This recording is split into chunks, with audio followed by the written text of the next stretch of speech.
अस्सलामुअलैकुम नाजरीन।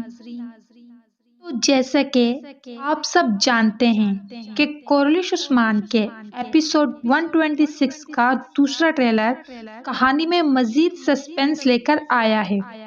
इस ट्रेलर में क्या कुछ नया था, इस पर हम अपनी इस वीडियो में बात करने वाले हैं, तो आप वीडियो को आखिर तक लाजमी देखना। ट्रेलर के आगाज में हमें कारगिल कबीला दिखाया गया, जहां बुरसा के कमांडर ने जुल्म की इंतहा कर दी। मासूम लोगों को जिंदा जलाया गया और इस हमले में बहुत सी बड़ी शहादतें भी होंगी। जैसा मैंने अपनी पिछली वीडियो में बताया था कि अलचची खातून की शहादत कबीले में लड़ते हुए होगी, मगर बेंगी खातून से मुतल्लिक मेरा अंदाजा गलत था।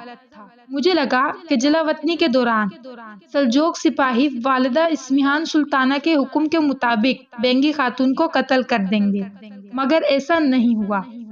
बेंगी खातून भी अपने कबीले में दुश्मनों से लड़ते हुए शहीद हो जाएंगी और एक और दिल दहला देने वाली शहादत होगी, और वो होगी उस्मान गाजी के भतीजे और गुंदुज बे के बेटे आक तैमूर बे की। एपिसोड 126 इंतहाई गमज़दा होने वाला है और बहुत से किरदार सीरीज को खैरबाद कहने वाले हैं। लेकिन अगर हम टाइम जंप की बात करते हैं तो इस सीजन में तो अब मुमकिन नहीं है, क्योंकि सिर्फ 4 एपिसोड ही मजीद आने बाकी हैं। लेकिन सीजन 5 का आगाज एक बड़े टाइम जंप से ही होगा। अब आते हैं सल्जोक महल की तरफ।